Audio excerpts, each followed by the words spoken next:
Now you may remember, and likely do, that you all know a story about someone who is inside a whale. That's Pinocchio, right? And Mình muốn chia sẻ rằng trong truyện cổ tích Sọ Dừa có phân đoạn này. Ganh tị với cô em, hai cô chị sinh lòng ghen ghét, rắp tâm hại em để thay làm bà trạng. Hai cô chị đã rủ cô út chèo thuyền, đã bị chọc thủng ra biển, rồi cứ thế lừa đẩy cô em ra khơi trong lúc sóng to gió lớn. Cô út bị cá kình nuốt chửng. you know, you go to that movie, maybe even as an adult, you watch that movie, and Geppetto's down there in the whale, in his little boat, you know, it's big cavernous inside. You don't really care that there's a bunch of things you don't care about. You don't care that those are drawings and not real people. You don't care about that. And you don't care that the inside of a whale isn't a cavern. And you don't care that Pinocchio's a puppet, for that matter. None of that matters to you at all, and that's because you're really strange creatures. And you don't even notice when you're doing something absolutely absurd, and that's one of those times when you are. But if someone taps you on the shoulder and says, you know, you're just watching drawings of a puppet. Puppets can't really move autonomously, and now he's at the bottom of the ocean. You have no idea why. He's going to rescue his father, and you're just sitting there and you're okay with that. And you'll say, shut up, because I want to finish watching the movie. And so that's interesting, you see.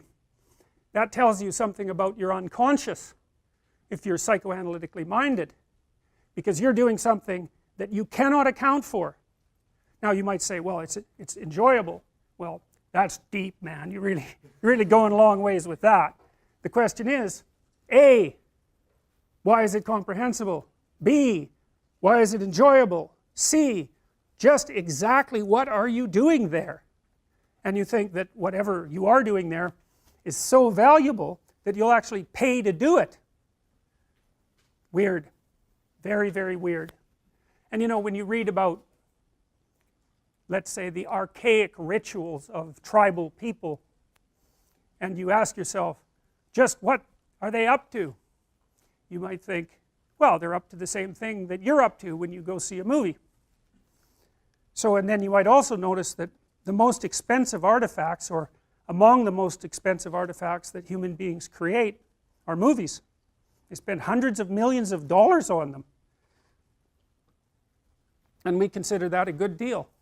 And you know, it drives our technology too, because the high-tech movies, like the Marvel movies that require so much computer animation, they actually drive the demand for high-end graphics chips. So our technological advance forward is actually motivated in part by our desire to represent things fictionally in ever more spectacular manner. This is from Camille Paglia, who's a critic of the modern university, and a very brilliant woman, I would say, very controversial, incredibly rapid speaker, and she can think so fast, it's just unbelievable. She's really fun to watch if you like that sort of thing.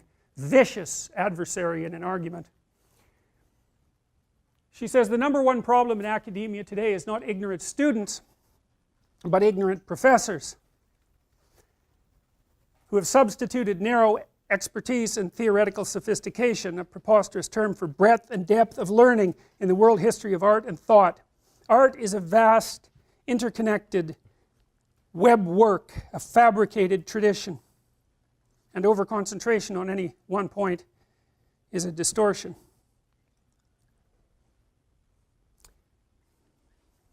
Here's the problem. I wrestled with this when I was trying to understand some of the things that I'm going to teach you about. There's some things that you kind of have to grasp as a whole. You know, sometimes you have a flash of insight and a bunch of things that you didn't know were related fall together. That's supposed to happen in psychotherapy when you link different disparate patterns of behavior together because you've linked them, say, with a single cause, and you get this like excited feeling of illumination and possibility.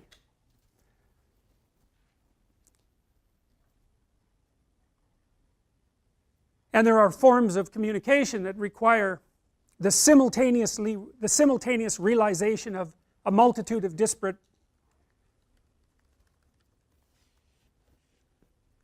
phenomena. Like a movie can be like that, you know, you listen to a movie, you watch a movie, and then you don't know what the hell's going on, and then something happens near the end and bang, everything clicks together.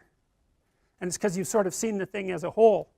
And a lot of the things that a lot of the ways that we interact with the world that are mysterious are like that. And this is what Paglia is referring to, is that, and this is a psychoanalytic proposition, I would say, or a romantic proposition. The idea roughly is that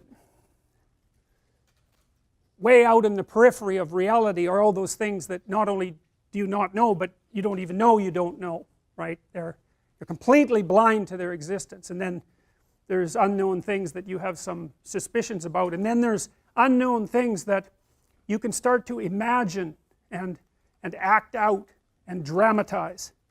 And so all of that is on the periphery of our knowledge. That's a psychoanalytic dictum. Where do thoughts come from? Well, partly they're nested in dreams. Dreams are the birthplace of thoughts. Fantasy, it's not that surprising.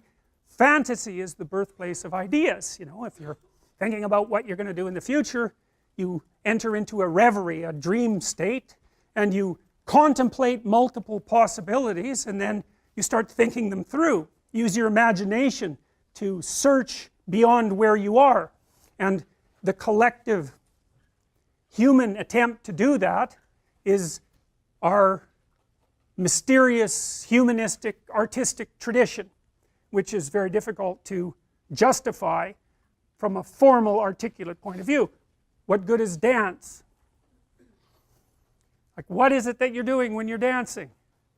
Well, you don't care because you like to dance. Why? Well, you don't know, but you do. It's built into you. Music. Music's a human universal. Cultures use music to organize themselves, right? They use music to catalyze their identities. They use music to unite around. You know, in more archaic societies, less differentiated societies, let's say, you know, a mask that represents part of the family tradition will have a particular design, and there'll be a particular song written for it, and there'll be a particular dance about it. And the song and the dance are something like the symbolic representation of a mode of being in the world. Like maybe the mask is a wolf mask, and so you act out the wolf, and there's music that goes along with that. And you think, well, what are you doing when you're acting out the wolf? And part of that is, well, you're trying to understand wolves. You know, it's imitation in part, and you know, if you live in the natural world, and if you hunt, and if you're preyed upon, then understanding the things that you're hunting and preying upon is useful, and there's also perhaps useful things to learn from them. And so we play this strange symbolic game with the world, like children pretending. That's another way of thinking about it. And we do that to act out and to begin to understand things we don't understand, like how to act. Now, for me, the most important question in life is not what the world is made of. And in fact, I would say that's a relatively new preoccupation of humankind. You know, we didn't really formalize, you could say that the ancient Greeks laid the groundwork for the emergence of an empirical science. And then it emerged more formally with Bacon and Descartes and Newton 500-600 years ago. Not very long, like a blink of the eye in human terms. Before that, people were engineers, they could build things and so forth, but they didn't know how to, they weren't scientists. They didn't really conceptualize the world as an objective place.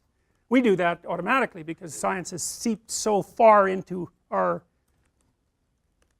set of presuppositions. That doesn't make us good scientists, by the way, but it does make us believe that the fundamental reality of the world is an objective reality, and I'm not going to dispute that particularly, but leaves one set of questions unanswered, probably by its nature, because it wasn't designed to answer the question, and that question is, how should one conduct oneself in the world? And that's an important thing, since you're alive, and hypothetically you'd rather stay alive, and while you're alive you probably don't want to suffer any more than you have to, and no more stupidly than you have to, and it might also be good if some of the things that you wanted actually happened, and so you're motivated to know how to act, and people are always telling each other how to act. We're sending each other information all the time about how to act. We do that with the expressions on our face, and of course when we talk to people we always look at their face, and that's because their face tells you what they're up to. If they're smiling and paying attention to you, well then you can assume that you're doing something right, and if they're looking annoyed or disgusted, that's a particularly bad one, then you might take a hint from that, especially if 3 or 4 people are doing it at the same time. And so we're reflecting some ideal to one another constantly, and the more attentive you are, the more likely you are to act in accordance with that ideal, and the more likely you are to move towards it. You may not even know what the ideal is in an articulated sense. In fact, you probably don't. You could come up with a good person is nice and friendly and cooperative, and that's all just cliche. But you don't, your conception might be very hollow. It's very likely that it's very hollow, even though you may be able to act in a very sophisticated manner. Alright, so anyways, this is a story. I'd say it's a meta story. It's what would happen if you collected a bunch of stories and then you extracted out a story from them. And it's sort of a story about destiny, and it's couched in a religious language, but that's okay, because most of these distilled stories form the foundation of religious texts, and myths and stories are, as I said, part of the outer perimeter of our society. They have a coherent nature, and they form a foundation, and it's on that foundation that everything that you take for granted rests, even if you don't understand the foundation. So I can give you an example. There's a metaphysical idea that underlies Western civilization, and that metaphysical idea is that the individual has transcendent worth. That's the idea from which the notion of natural rights is derived. And of course our legal system is predicated on the idea that you have certain natural rights. They're enshrined in the Bill of Rights, for example. And in the States, when the Bill of Rights was being formulated, when the original legislation that founded the state was being formulated, the formulators said, "We hold these truths to be self-evident." What does that mean? They're axioms of faith, right? They're propositions, and there's no proof for them. They're a mode of operation in the world. And so the hypothesis is something like, well, if I treat you like there's something about you that has transcendent value, implicit, intrinsic value, whatever that might be, and there are stories about that, and we'll talk about that, and you do the same to me, and then we set up a body of laws that recognizes the sovereignty of the individual, so that the law itself has to act with respect towards every individual, even if that individual has done something reprehensible, which is very weird if you think about it, then our society will work better.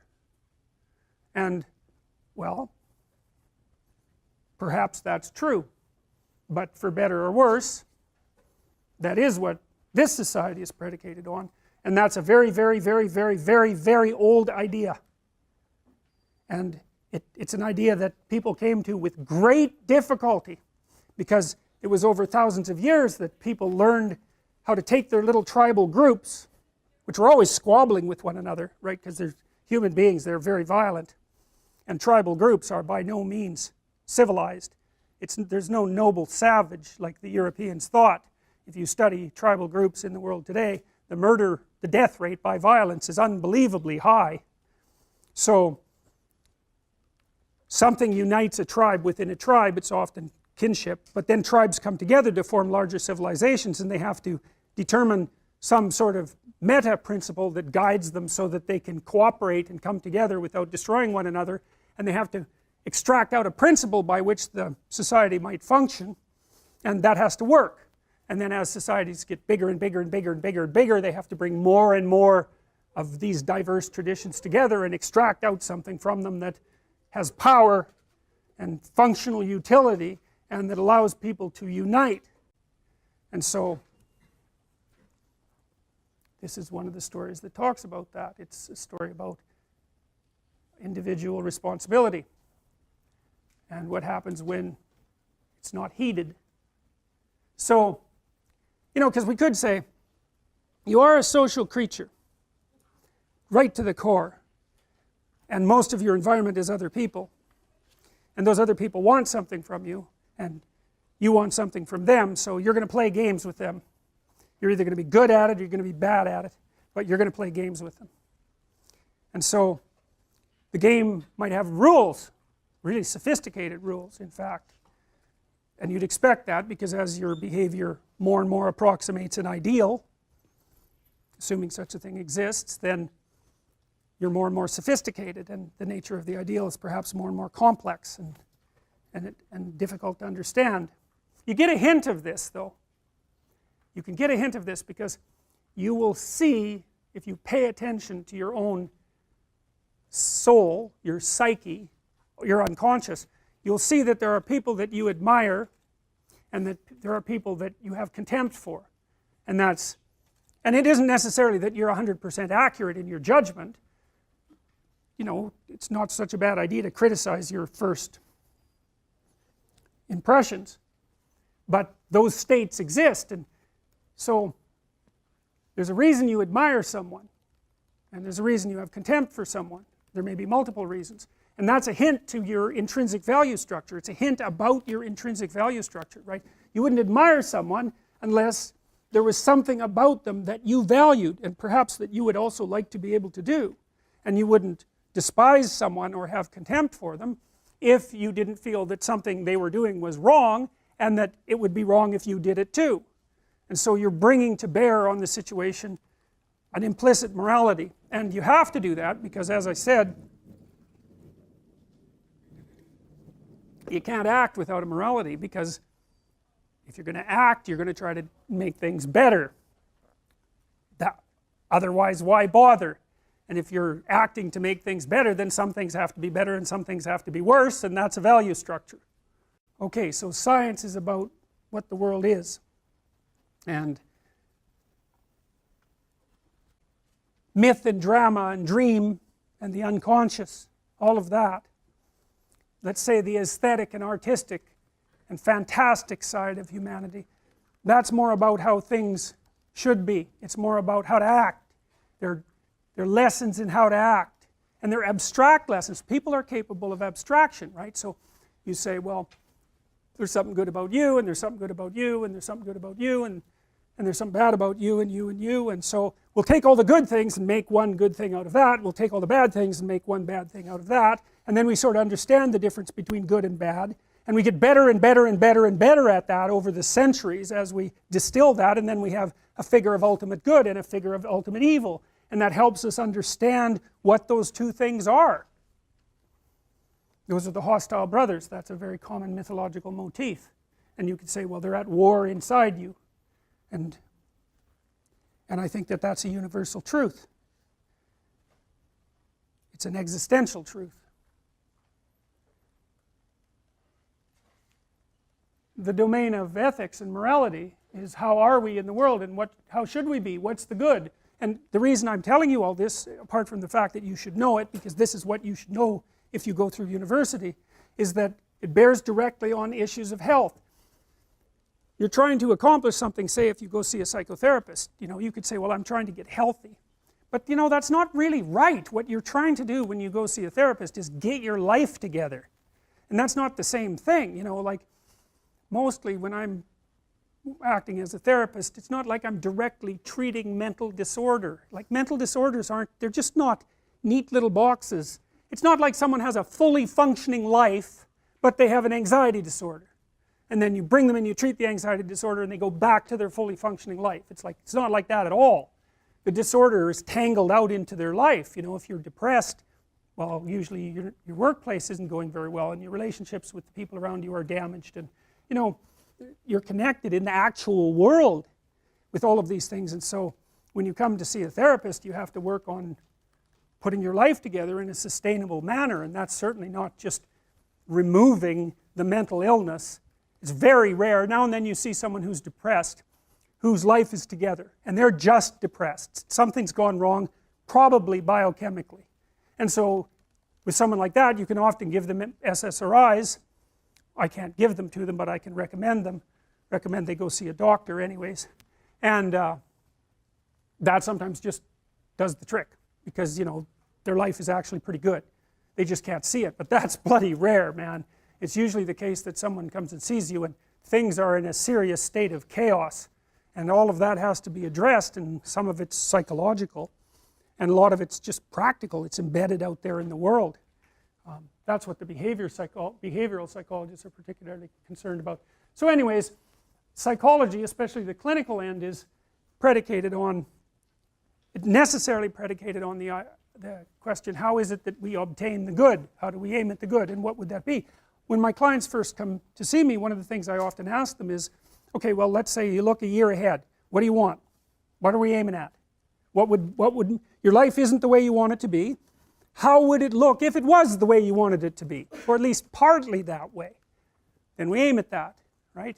And we look for impediments, psychological impediments, fears, avoidance strategies, that sort of thing, and we develop strategies, and we try to, so here's a way to think about it.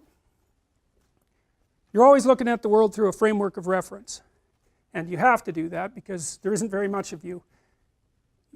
You can't see the whole world at once, and in fact, the amount of the world you actually see is so small you can't believe it. The central part of your vision is zipping around, producing a pretty high resolution representation of exactly what you're looking at, but outside of that center, like if I look at you, I can't see her eyes. I can see her glasses, but barely. I can't even tell whether you're male or female. The person past that, I can't see at all. Now you don't notice that, you know. You don't notice that you're that blind because your central vision is always popping around, illuminating that tiny space. But you're so damn blind, it's just mind-boggling. And I'm sure some of you have seen the Invisible Gorilla video, you know, where a gorilla comes into the video and you don't notice, which is somewhat shocking because you would think that you would notice a gorilla. But what happens is that you actually don't notice something unless it interferes with what you're doing. And because what are you going to do? Notice everything? You can't do that. You can hardly notice anything. So what you do is you pick something to focus on. It's usually something that you value, because why else would you focus on it? So that means that your value system determines the direction of your perception. Bloody well think about that for a minute. That's a Buddhist idea, right? People live in a kind of illusion, and sometimes that illusion causes suffering, and they can transform the way they look at the world, and that can release them from their suffering. But the idea that you do live in an illusion, well, I don't know if it's exactly an illusion, but you certainly do live within a framework of perception that's determined by your values. Now that is so weird, you know, because we never think of the world as something that reveals itself through our values. But of course it does, because you look at what you want.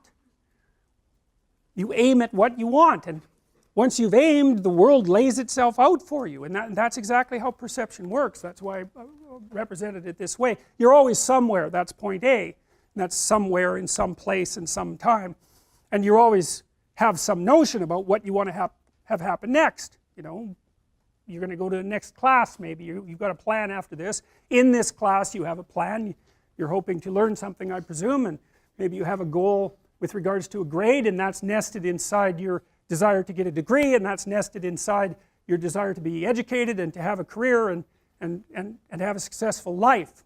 So attending to me at the moment, the reason you're doing that is because all of those values exist within you simultaneously, focusing your attention. And so you're attending to me and not to something else, assuming that all of you with your computers open aren't surfing the web, which you might be, but assuming that you're focusing, whatever you're focusing on is directed by what you value. And some of that can be unconscious. In fact, a lot of it is unconscious. Because you know it's very difficult for you to get control of what you pay attention to. You know what that's like. You're trying to study, it's kind of a boring paper. Christ, your attention is just like everywhere, you know. Maybe you'll vacuum under the bed instead of doing the reading the paper, you know.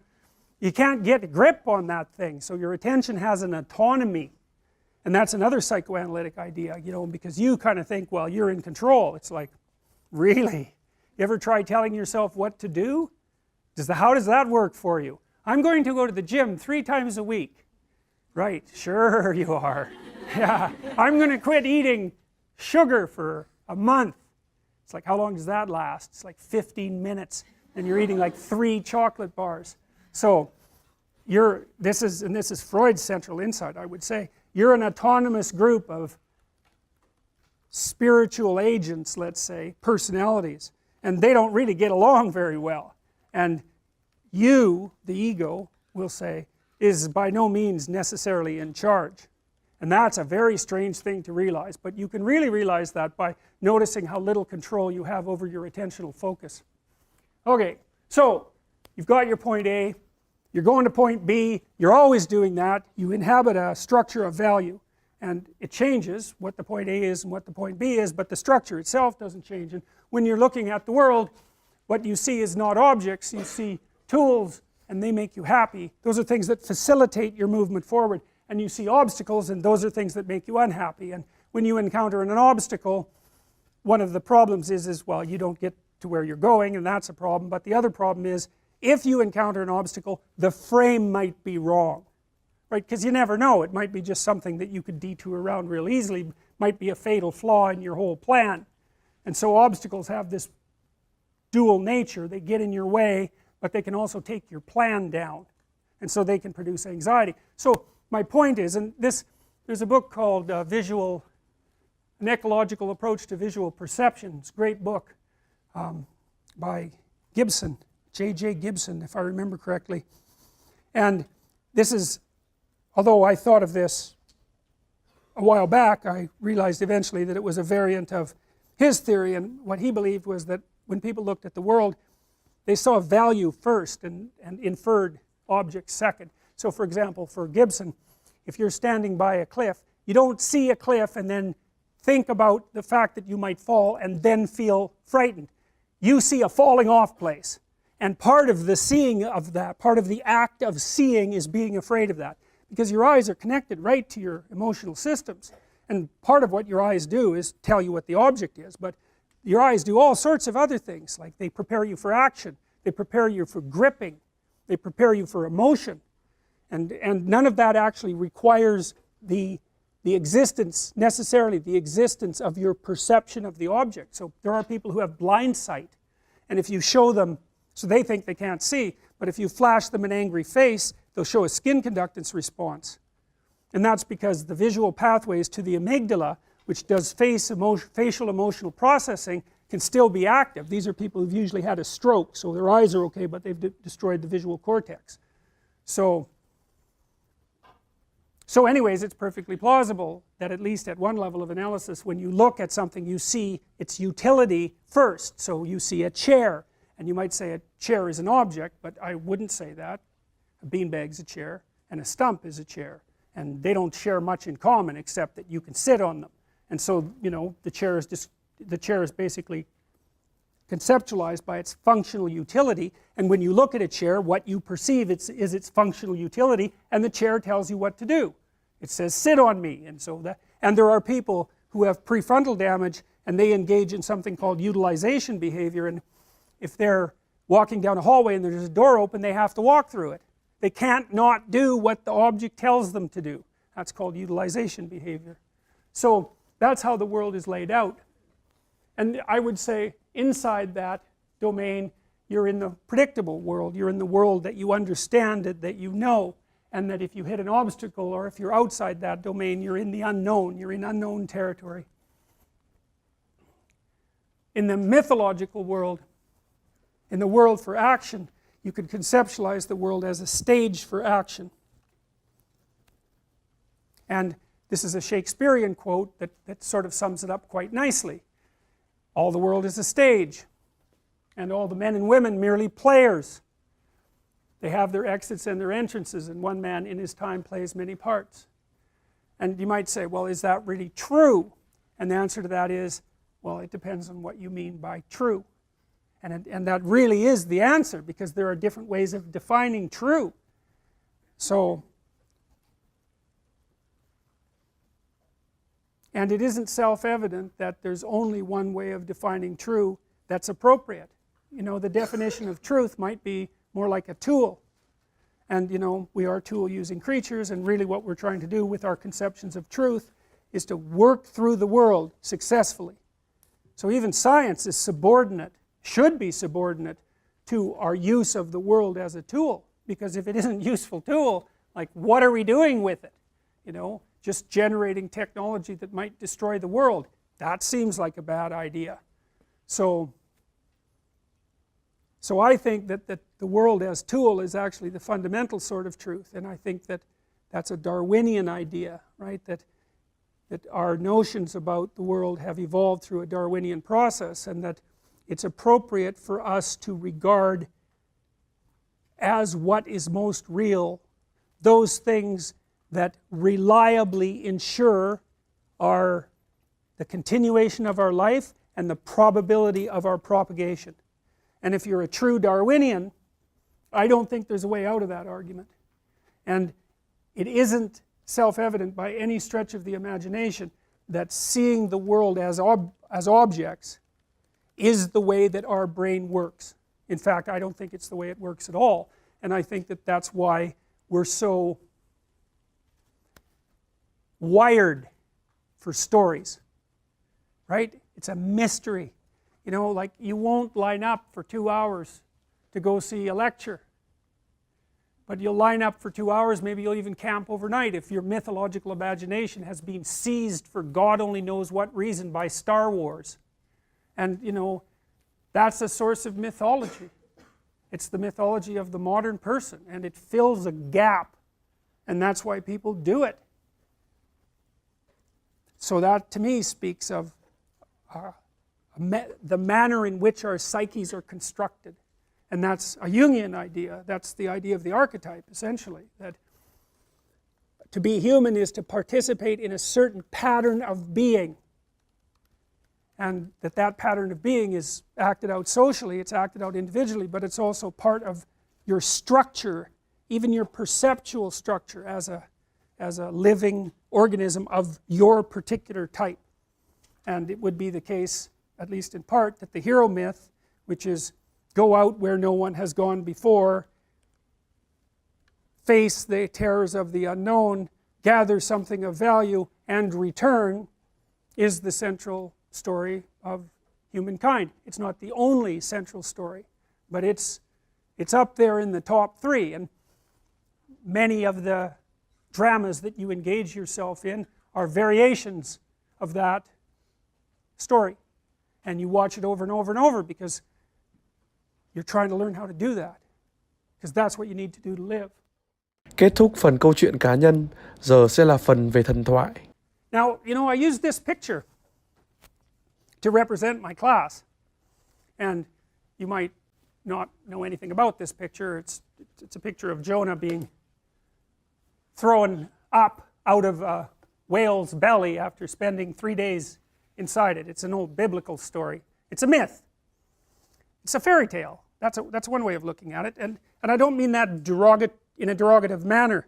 We know, for example, that some of the Grimm's brothers' fairy tales are perhaps 15,000 years old. They've been traced way back. They're really, really old. And old stories are strange, and they're strange because, well, they've been told generation after generation after generation. And so you could imagine that something retold over such an expansive time has been reduced to its gist many, many times. And nothing that's in the story anymore is superfluous. It's all meaningful in some sense. It's sort of like a meta story. That's one way of thinking about it. Imagine that you took 100 books, 100 adventure books, and you had to extract out the central features of an adventure book. Now it's hard to do that. It's like you're averaging across them or something like that, distilling them in some manner. Then you'd get a meta adventure, and it would be like a myth upon which all adventures are based. And this story is actually one of those stories. And I'm going to tell you what I think the story means. And I'm not saying that this is all it means, because most stories of this sort are in some sense inexhaustible. Just like great works of art are inexhaustible. There's more information in them than you can possibly articulate. That's what makes them profound. That's why you go look at them, because otherwise someone could just tell you about the painting and that would be the end of that, but that doesn't work. So Jonah is being spit up by this whale. He gets a call from God, and God tells him that there's a city, Nineveh, that's falling into moral disarray. Now, what does that mean? Well, it's a universal story. It's like all cultures are always falling into disarray. It's their nature. Just entropy does that, right? Things change, the world changes, the environment changes, and the culture doesn't keep up very well, and then of course it has corrupt elements, and so it's an eternal story. The individual is always placed in relationship to a culture that's somewhat corrupt. And then the question is, well, what do you do about it? And if the answer is nothing, well then it'll just get more corrupt. And if the answer is be corrupt too, then it will just get more corrupt. So the answer has to be to oppose the corruption, because that's the only way it's going to stop. Now, God threatens to destroy this city because of its corruption, and I don't think you need to presume anything particularly metaphysical about that to understand it. It's very straightforward that the more corrupt a culture is and the less trust is possible between individuals, the less productive the culture is going to be, because why do anything if some corrupt person is just going to come and take it? You know, it might even be that the culture is so corrupt that if you are good for something and you produce resources, you're actually more likely to get killed because you have something of value. So like you're just not going anywhere with that. And why would you work if you didn't have any sense that, you know, you could store up the value of your work for some reasonable time in the future? So if the society is corrupt and there's no trust, it's degenerating. And you know, it might live for a while, but isn't going to last very long, and so that's the idea. Corrupt societies collapse. That leaves open what corruption means. Anyways, Jonah thinks, no, no bloody way.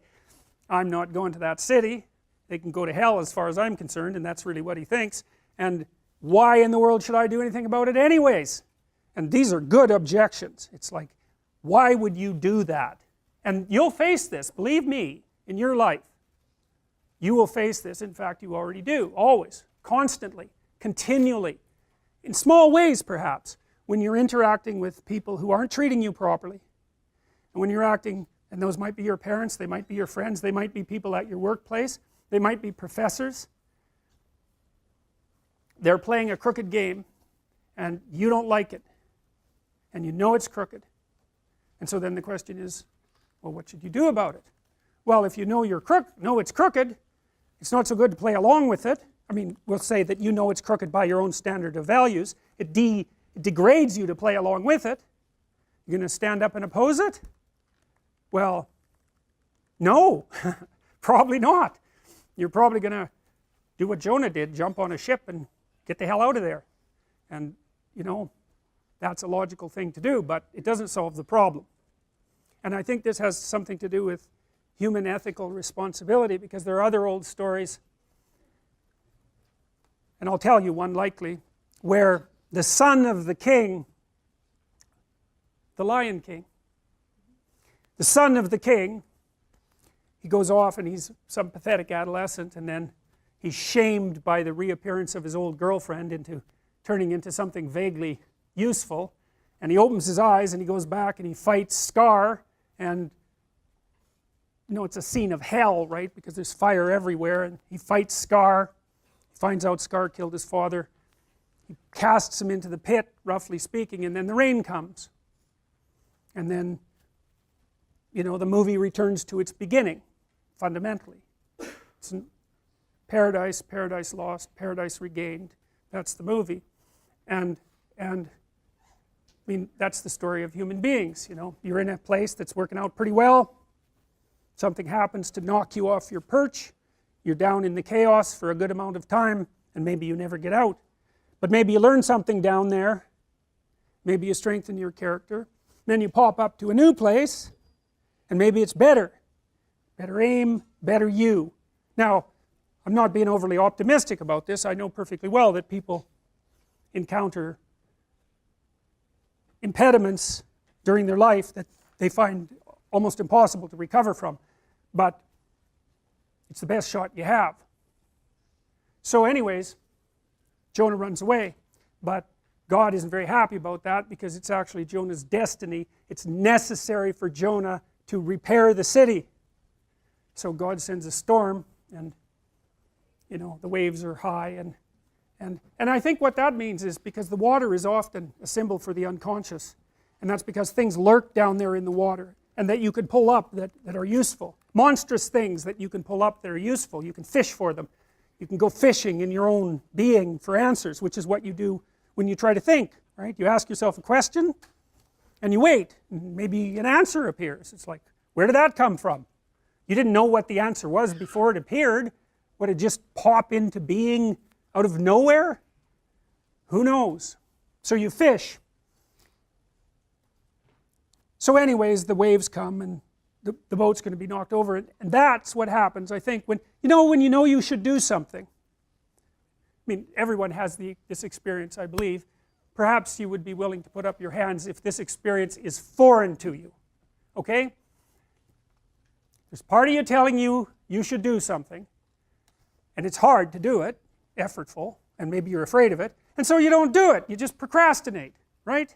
And so how do you feel about that? Good? I mean, so what, you feel that you're betraying yourself. Your anxiety actually gets worse, not better, even though you can put it off moment to moment, but that doesn't help because every time you put it off, the anxiety just grows a little bit. You're not proud of yourself. You have a sense that you're making things more chaotic than they should be. And if you do that long enough, and I'm sure many of you have had that experience, if you do that long enough, if that becomes habitual, things will get so stormy around you that you'll fall right into the chaos, into the watery chaos, and maybe you'll drown. So it's not a very good idea to run from your destiny, let's say. Whatever that might be. And you need a destiny, you need a place to aim at because that's what gives your life meaning. And you need meaning in your life because life is hard. So, you need something to buttress yourself against that. So anyways, they wake Jonah up and Jonah says, it's probably my fault because I'm running away from something I'm supposed to do, and God isn't very happy about that, so why don't you just throw me overboard? And the crew isn't very happy about that, but the waves are really starting to come up, and Jonah's pretty insistent that he's the cause of the problem, and so they draw lots, and Jonah is chosen, and so they decide to toss him into the ocean, and immediately everything's calm. So he's a center of chaos because he's not doing what he's supposed to do. Fine. Well, then a whale comes up and swallows him, and then he's in the whale for 3 days. Now, that's a weird thing. The whale, that's the whale that Geppetto's in. That's a dragon. It's that thing that you have to go out there and conquer to get something of value. Now, when you've made an error, when you've fallen off the pathway, when you've deviated from what you know you should do, it produces a state of internal chaos and worry and concern. You're thrust into the unknown. You're thrust into unknown territory and chaos. You don't know what to do. And that's often symbolized by the encounter with a monster, like a dragon, or something that lives under the water. And I think the reason for that is, as far as I've been able to tell, is that human beings, because we've been prey animals for forever, in our battle with carnivorous lizards, for example, and alligators, and even dinosaurs, because there were dinosaurs around at the time of our most distant ancestors. And there was even a cat at one point that was adapted with teeth to pierce human skulls. So it had a head that was exactly shaped to grab you here and put a tooth through the back of your skull. So like, we've come through some rough times, man, and we have a system in our mind that's a threat predator detection system. That's the thing that makes little kids think about monsters in the dark, right? Because, well, there is monsters in the dark. Parents always say, well, there's no monsters in the dark. It's like, that's not true. The dark is full of monsters. There might not be any in your room right at that moment, but that doesn't mean there aren't monsters in the dark. And crimes take place, like, criminals don't get up at 6 in the morning and, like, you know, have breakfast and go rob a bank. They do that sort of thing at night. People do the things that are fit for the night in the night. And lots of predators are nocturnal, and you can't see very well in the dark. And kids aren't stupid, you know. They've evolved to stay pretty damn close to the fire, because the kids that wandered away from the fire got picked off by hyenas and lions and, you know, crocodiles and whatever else the hell was out there to eat the unwary. So the circuit that we use to defend ourselves against predators, as we've evolved cortically, that circuit has come to represent what we don't know in general. Because the predators, of course, inhabit where we don't know. And so evolution is a conservative force, and we use the circuits that we've evolved to represent new things. And so the unknown, the chaos, is often represented by a monster that swallows you up and pulls you down. And you know, when you're feeling terrible, you don't say, well, I'm feeling up. You say, I'm feeling down. Well, why is that? Well, down is worse. I guess you're flat on the ground when you're down, or you're in a hole or something like that. You're hiding in a hole. You know, it's down. And you're threatened by something. You know, maybe you're threatened by your own inadequacy. That might be part of it. Maybe that's partly what you imagine as a monstrous force, because, you know, your proclivity towards procrastination and your weakness of character is part and parcel of why you happen to be in the underworld. And that's the underworld, the mythological underworld. That's where you go when things fall apart.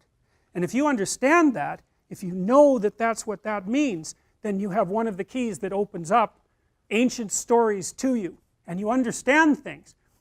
Your life can be organized and going very well, and then something comes up, and poof, everything changes. Some axiom that you were living by, and it might be the existence of a partner, it might be a job, it might be your health, any of those things, gone. And you go somewhere when that happens. You go somewhere. It's a state of being. You're still in the same world, but it's not the same at all anymore. Everything about it is different. It's all negative and dark, and you don't know what to do. You're confused. And so, what do you do down there in the underworld when things have fallen apart, especially if it's the worst possible case scenario and you realize that you actually had something to do with your demise? That's really annoying, you know, when something bad happens to you, and then, you know, you grind yourself into bits trying to figure out what the hell happened, and then you realize that, well, you were playing a causal role. Now, sometimes you're so depressed you assume you're playing a causal role, and you weren't. It's not easy to figure out by any stretch of the imagination. And it isn't that everyone who does something terrible is at fault for it, but sometimes you find that you were off the path somehow, and maybe even that you knew it and that you didn't attend to it, and that's why all of this hit the fan.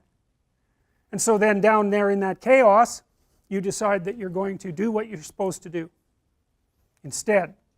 And then maybe you get to rise up again, renewed, if you're lucky, and then you can go fix the city. And that's what this story's about. And that's why I picked the image to represent the course, because really what happens, you see, with the psychoanalysts, the road to health, if you're not doing well, which means that as you act in the world, you're not getting what you want. There's something wrong with the match between your presuppositions and your actions, habitual, and the way the world is responding to you. And so it's not turning out for you. And the question is, well, what can you do about that?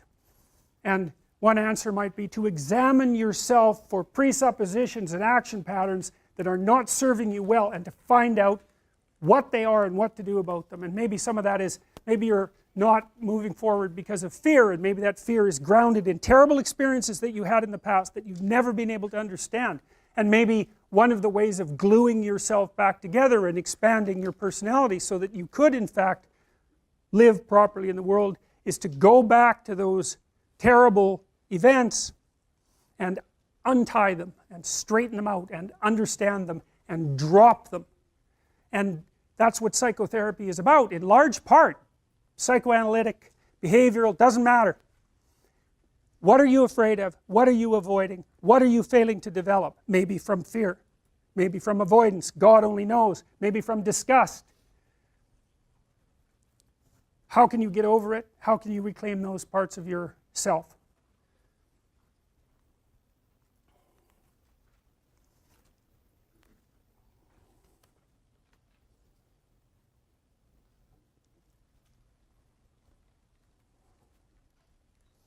I said in the first lecture that I was going to try to provide you with a schema into which you could place the theorists that we're going to discuss.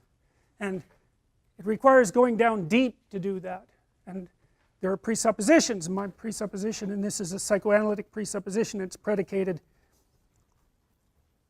on a poetic tradition, I would say, on an ancient tradition. I learned most of it from reading Jung. It was Carl Jung that helped me understand that we're nested inside a dream, that we have to be, because we don't know everything. We have to take things as givens, and the things that we take as givens are nested inside stories, and we accept the stories as valid, and then outside the stories is the absolute unknown. You know, and that's partly, the stories are tricky, you know. One of the classic stories, it's a variant of the Jonah story, I would say, is St. George and the Dragon. And that story was represented during the Renaissance and during medieval times thousands and thousands of ways. It's like the story of St. Patrick who chased the snakes out of Ireland. Same idea. And the typical St. George story is The Hobbit or Harry Potter. So in the second volume of Harry Potter, correct me if I have any of these details wrong, you remember there's that snake, the basilisk. So there's this magic castle, right? You guys have no problem with that. Magic castle, no problem. There's an orphan, he's an orphan, he goes to the magic castle to learn how to be more than normal, right? The muggles, he has a muggle family. We're not too happy with the muggle family. Like, as representatives of normal people, they have some lacks. Now, of course, the reason for that is that, well, that's what teenagers often feel about their parents, right? They feel, Jesus, these couldn't really be my parents. I must have some other parents who are like together. Those are like magical parents, right? Parents that live in the sky. And of course, Harry Potter has earthly parents. That's the Muggles. And Dursley, I think, is the kid. He's a wonderful piece of work. And you know, ill-formed, eh?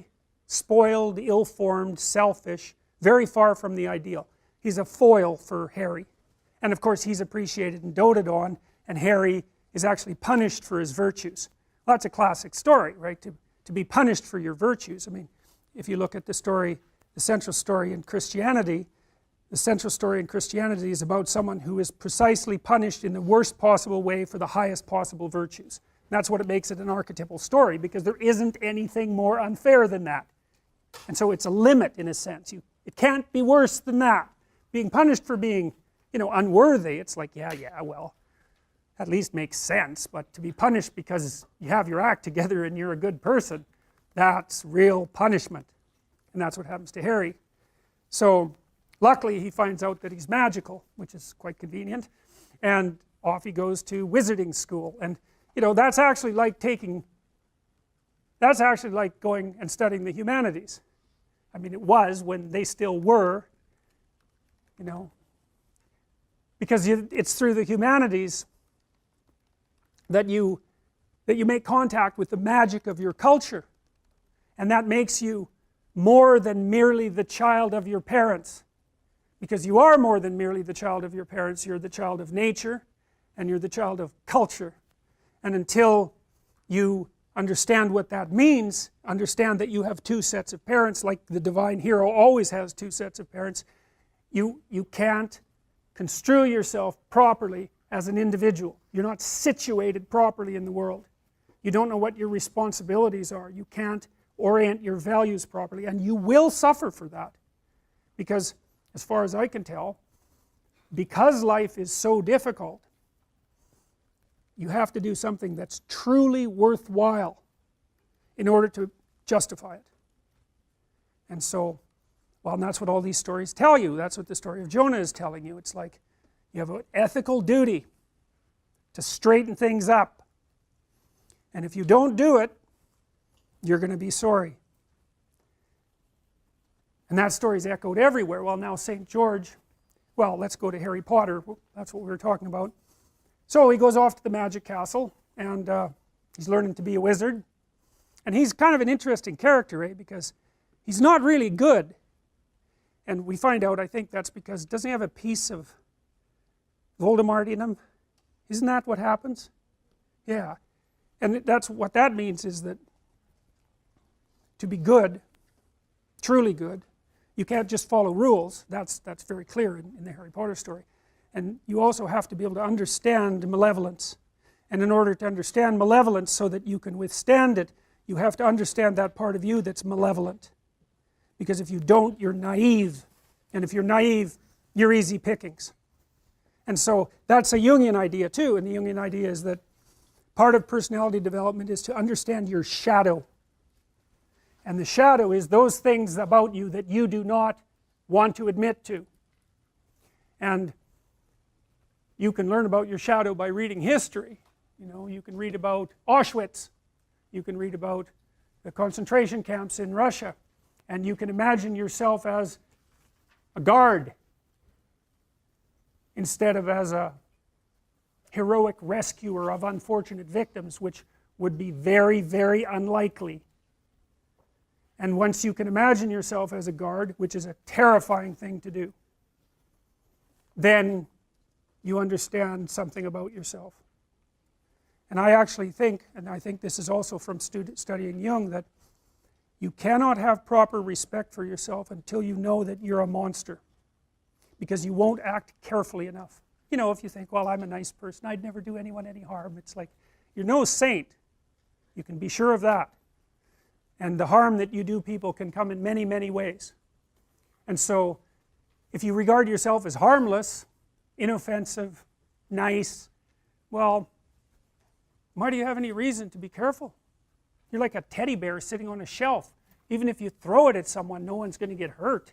But that isn't what you're like, because you're a human being, and human beings are some vicious creatures. And there's utility in knowing that, because it's also the case, you know, in the Harry Potter series, Harry could stand up against Voldemort and understand him and speak his language because he was infected by him to some degree. Very, very interesting idea. Anyways, in the second, and the reason I'm telling you this, and this is worth thinking about, it's like, how long were each of those books? Like 500 pages? They're long, eh? And there was, how many of them? 7? And how many of them were sold? I mean, how many of you read every Harry Potter book? Right. How many of you read at least one? Okay, how many of you saw the movies? It's like, you're all in a cult. You are, I'm telling you, really, that's the truth. It's really the truth. So, in the second volume, there's this snake that's zipping around there, the basilisk, right? And it lives in the underground. That's chaos. That's chaos. And that's because wherever you are, you're on thin ice, and underneath your thin ice is chaos. And here we are in this unbelievably civilized environment, and everyone's getting along so perfectly. But you know, we've got lights, we've got electricity, the sewage system is working, no one's hungry, it's like we can be peaceful. But if any of that fell apart, and it could easily fall apart because it's a bloody miracle it ever works at all, then the chaos that's just underneath the surface is going to come up right now. And it's useful to know that because it makes you properly grateful. If you really understand it, it makes you properly grateful for the bloody miracle that it is that you can be here in peace. So anyways, there's this snake that's underneath the surface, and it's, you know, no joke, that thing. It's big and it's ancient. It's always been there. And what happens if you look at it? It turns you to stone, right? It paralyzes you. Well, that's the Gorgon, that's Medusa, the woman with the head of snakes, and if you look at her, it paralyzes you. Well, what does that mean? Well, you're walking through the jungle and a big snake appears. What do? You freeze, and no bloody wonder, because you're a prey animal, and that's what they do when they see things that are going to eat them. And so the snake, well, lots of people still die from snake bite. And our ancestors were, and I mean our ancestors like, you know, tens of millions of years ago, when they were living in trees and weren't very big, they made a nice snack for a snake. And there's a woman named Lynn Isbell, who's an anthropologist at UCLA, who's correlated the presence of carnivorous snakes with the acuity of primate vision. And what she found was that the more snakes around, the better the primates could see. So, and we're particularly good at picking up patterns like snake camouflage in the lower half of our visual quadrant. You know, and people generally don't like snakes. You can learn to handle them, but no, snake fear appears to be innate. It's innate in chimpanzees, and it tends to increase as you age rather than decreasing. You can overcome it, but, well, my daughter had snakes, and one day her snake bit her. It was a fairly big snake, and she hadn't paid attention to it for a while, so it nailed her. And from then on, she had very difficult time grabbing the snake. It was like bitten once, you know, shy permanently. She also told me years later, she had nightmares about snakes all the time when she had a snake in her room. It's like, you know, and I think it was probably the smell. So, anyways. So, Harry Potter decides he's going to go after the basilisk, right? He's going to go out there and face the thing that he's most afraid of. So he does that. Way down in the depths. So it's like Jonah going down into the depths. And he faces the basilisk, and it bites him. And you know, that's right, because if you go down into the depths, you can get bitten. Like, it's no joke. And this is a hero story, but the thing about the hero story is it's actually real. The thing that you're facing is actually dangerous. And even though facing it voluntarily might be your best bet, and is likely your best bet, because that's the central story of humanity, that doesn't mean you're going to succeed. It's the real thing. So anyways, he gets bitten, right? And he's going to die. Now, he's rescuing Ginny. So that's the St. George story. If you go after, like, dragons like to capture virgins. God only knows why. I think it's because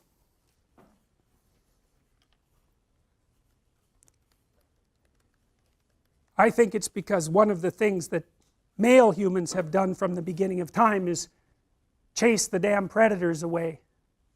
And I suspect that the males from God only knows how long ago, who were particularly good at that, were rewarded with female attention, and why the hell not? So it's deeply rooted inside of us, that idea of facing the unknown and freeing the woman. So the idea there is that if you, it's a male idea in large part. I can talk about the central female myth, and I will as we proceed. The idea is that if you're the sort of person who can stand up against the unknown and the frightening, then you're also likely, if you develop into that sort of person, then you're also likely to develop into the sort of person that other people will find attractive. So, you know, and that's why Jung believed that inside the shadow was the anima, which is like a female figure. And so his idea was something like, you know, if you watch movies, there's always this beta male guy, if they're romantic movies, and he's a nice guy and he's the friend, and you know, the woman tells him everything, but she doesn't like him a bit. She likes the guy who's like got an edge and who's capable of, I would say, mayhem, but at least of aggression. Now that doesn't mean she wants him to be aggressive, but what it does mean is that she wants him to be able to be aggressive. That would be good. And so he's the romantic target, and so he's the person that's incorporated the shadow, and he's someone that is respectable and perhaps useful. And so, well, that's a very old story.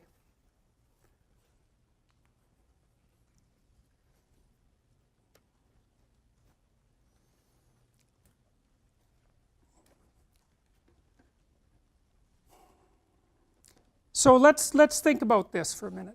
I've already offered you a proposition, and I think it's an important proposition, and I'm offering you this proposition so that you can make sense of art and literature and mythology and religion and dance and all those strange ritualistic things that human beings do, which seem central to us, including, not least, the ineradicable tendency of us to seek out stories of heroes. I should finish the Harry Potter story. So Harry Potter goes down there to rescue Virginia. No, it's that's not her name. What is it? Ginny, yeah. But there's a formal name for that. It's a variant of Virginia anyways, which is a variant of virgin. So, and he gets bitten. Yes, Ginevra, that's it. He gets bitten, and the bite is poison. And so there he is, dying, which doesn't seem to be so good. And then what happens? And again, you guys swallow this, it's no problem. So, what's his name, the Dumbledore character? He's got a bird, right? So he's the wise old man. He's the ruler of the castle. He's the ruler of the magic castle. He's the magic king. You know, he's like God the Father as far as Harry Potter is concerned. And he has a bird. What kind of bird is it? It's a phoenix, right? And one of the things that's very strange about a phoenix is that, well, it's immortal, but in a strange way. You know, it lives and lives, I think, 100 years, and it gets older and older, and then one day, poof, it bursts into flames and turns into an egg, and then you get a new phoenix. So that's a symbol of transformation. It's a symbol of transformation. The bird is a spirit or psyche. And so here's what it means, in part. You know how when you learn a lesson in your life that's not very pleasant? Right? It's not like when you learn something important, it's the best day of your life. It's often, the importance of what you learn is often proportionate to just how wretched it is to learn it. You know, you learn things the hard way. You learn things by getting hit, because obviously, if what you're doing is working, you get what you want. There's no learning in that, and that's happy. It's when you're doing something and you hit an obstacle, and maybe you bloody well hit it hard, and then, you know, you recoil, and then you down into the depths you go, and you have to sort yourself out, and you realize that you're, you know, this particular kind of idiot, and that you should probably fix that, and that's really annoying and difficult, and, you know, and maybe you're down in the dumps and anxious for quite a while, and then you get it repaired more or less, and, you know, you put yourself back together. That's the phoenix. Poof, into flames, bang, egg, new you. And so, you know, that's the ability to learn. Now, human beings are very strange creatures, right? Because we're very malleable compared to most animals, you know, like grizzly bears now and grizzly bears 1,000 years ago. It's like, whatever. They're the same thing. They do the same thing. There's no transformation. But human beings, we have this massive brain. And, you know, it's a pain because it means you have to take care of human children until they're 40. And, and that's a big burden.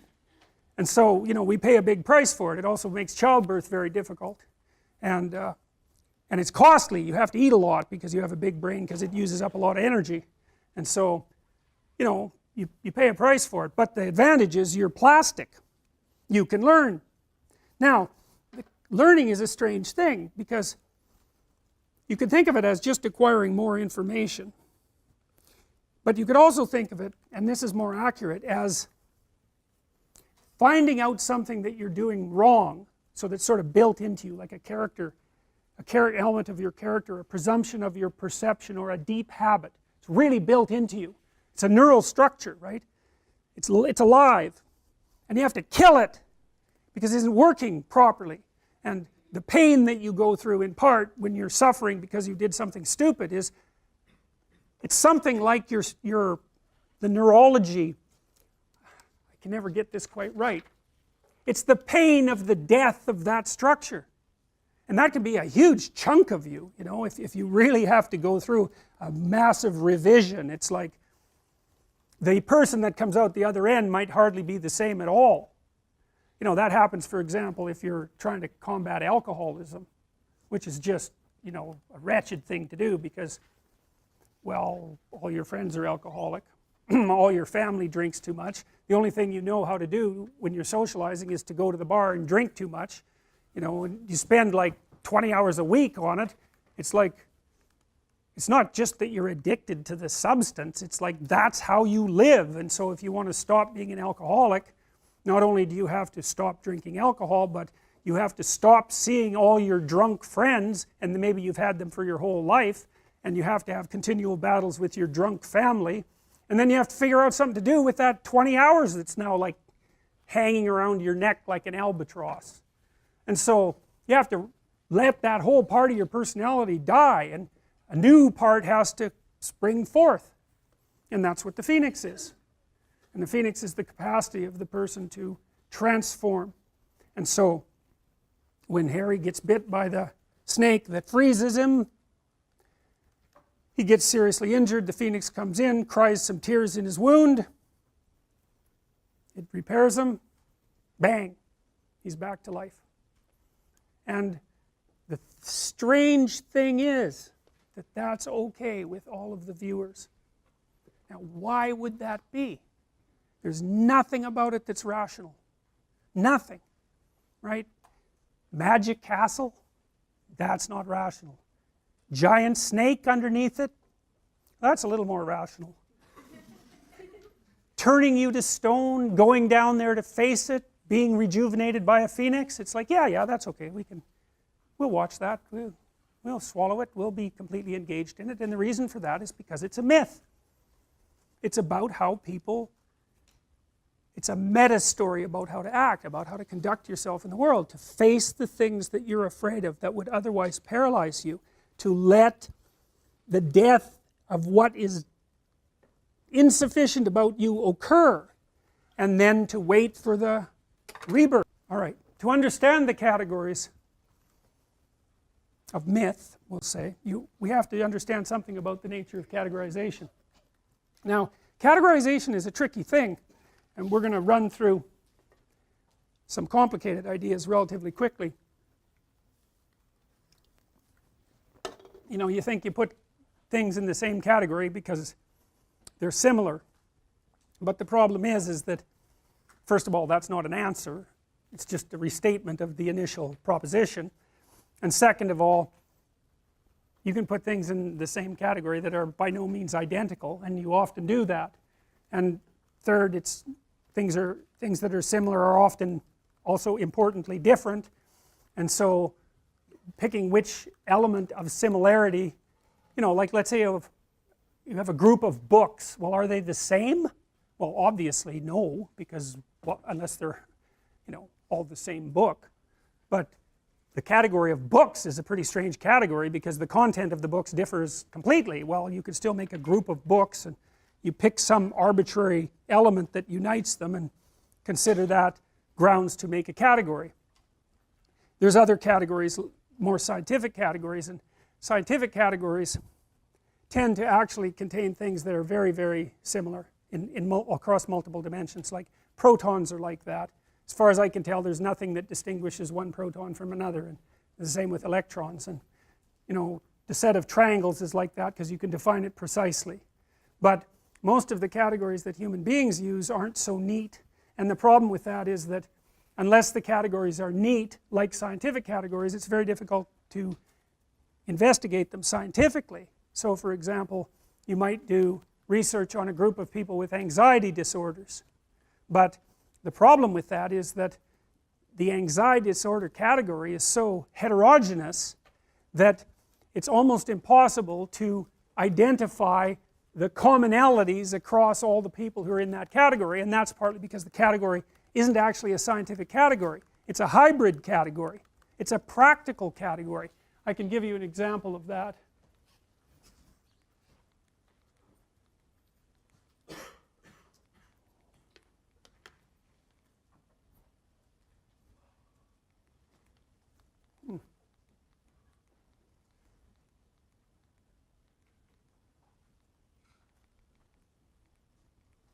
No, I can't because I must not have saved it. Anyways, many of the DSM categories, so these are categories for psychopathology, require, if you're part of that category, imagine there's 7 symptoms that you could have, or 8 symptoms that you could have that would put you in that category, like antisocial personality.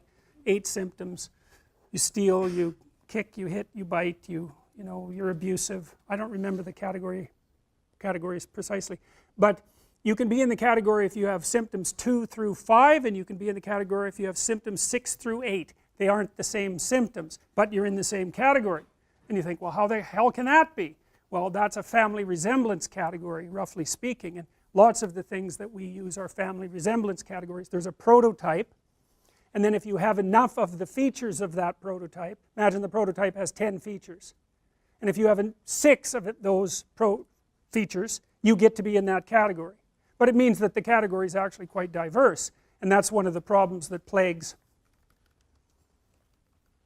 psychiatry as a science and clinical psychology as a science. It's a really big problem, because if the categories aren't homogeneous, then it's very difficult to draw conclusions about the members of the category.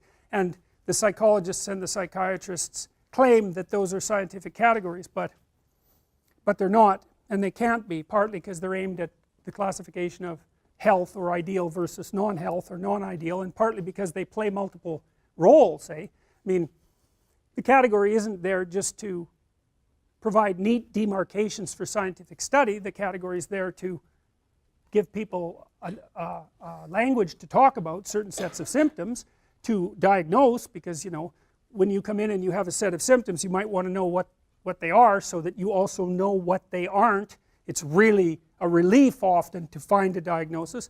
And then of course the diagnosis has certain implications for treatment and for billing and for all of that, so the category has to play all of those roles. Okay, here's an idea. What's common among people? Well, we're self-conscious, so we know of our own existence and we know of our own limitations, and so that means that we have a certain innate terror and fragility. Our existence is a problem to us, and in some sense what we're trying to do when we search for meaning is to search for a solution to that problem, and that can be security, but it can also be mode of being, and so for example, being engaged in something worthwhile seems to be a good medicine for being fragile, because you think, well, I'm doing this, it seems worthwhile, and the fact that there's a price to be paid for it and that things could befall me that aren't good, I'm willing to put up with that because what I'm engaged in seems to be of sufficient significance to justify all that. We all become self-conscious, and we're all trying to do something about that, figure out how to deal with it. So there's a landscape that we inhabit, I would say, within which that takes place. So there's a human being, self-conscious, doomed to tragedy, and doomed to be aware of that. The human being has 2 elements, and that's the element that seeks the good, and there's the other element that seeks, I would say, revenge and destruction. And we have our reasons, if something tragic happens to you, it's tragic and unfair, and it really brings you low, the probability that you're going to become resentful and want revenge is extraordinarily high, and no wonder. And the archetypal representation of that is evil itself, and the archetypal representation of the good that you could do is the hero. And so those things inhabit us. They're permanent elements of the human psyche. And then what else is universal to us? Well, we live in a society, you could say, and that's deep, It's not just human society. Like, we've lived in a society forever. So lobsters live in dominance hierarchies, and they use their serotonin system, at least in part, to keep track of their dominance position. And so you can use antidepressants on lobsters when they get defeated, and they don't feel so bad from being defeated in a fight. And so you just think about that, because antidepressants do the same thing to us. We're so bloody social that the circuits that evolved 300 million years ago, when the lobsters and us had a shared ancestor, are still operating at the base of your brain. And that's why status is so important to people, and reputation. I mean, that serotonin system governs your emotional regulation. How people respond to you and what they think of you, man, that matters. That's why you're on Facebook all the time and checking your texts and obsessing continually about your online presence, assuming that you're doing that, and contacting people frantically and seeing what the updates are. It's like, how are you held in the esteem of others? Very, very important, and that's because it determines your emotional regulation. It's really important. So we exist in a society, always. And the society has two elements.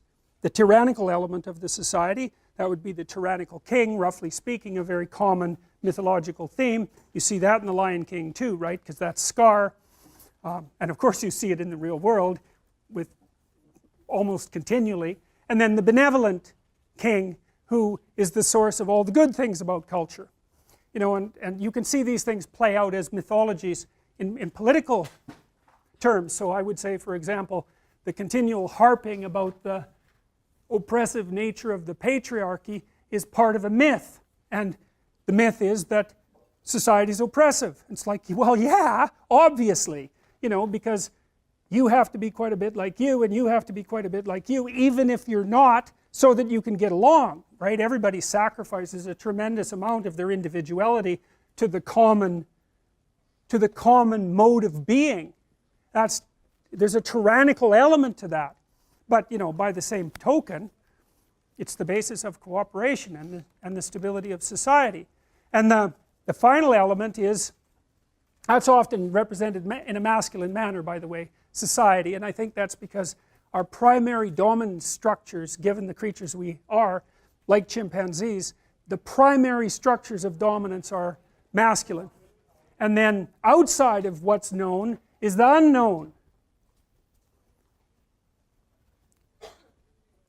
And we always have to contend with that. And it's wonderful in that it's the source of all new things, and it's terrible in that it's the place where all the things that destabilize you come from.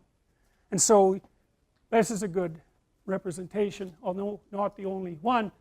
So that's the feminine nature, that's the masculine order, and that's the individual who's destined to suffer in the grasp of those two things. And